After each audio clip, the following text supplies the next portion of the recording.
আল্লাহর কসম, কোরআন শরীফে আছে, আল্লাহ বলেন পাপীর কবরে মৃত্যুর সময় রুহু বাইর হইতে চাইবে না, মালাকুল মউত আজরাইল টান দিয়া রুহুটা কলিজার থেকে ছিঁড়া ফেলবে।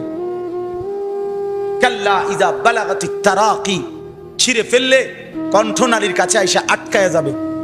এইবার টাইনা হেসরাইয়া ছিঁড়া টুকরা টুকরা করে মালাকুল মউত আজরাইল রুহুটা ছিঁড়া বাহির করে।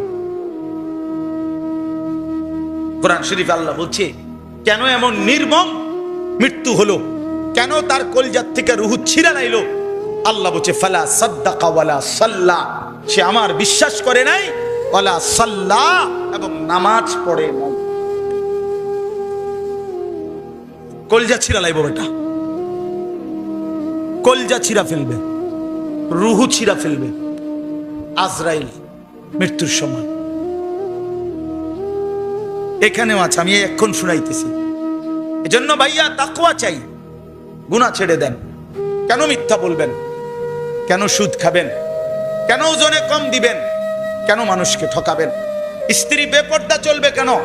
ঘরে টেলিভিশনে রঙিন নাচ গান নাটক সিনেমা চলবে কেন? এত নাফরমানি করে বাপ আল্লাহর কবরে কেমনে যাবেন? হাসরের ময়দানে কেমনে দাঁড়াবেন?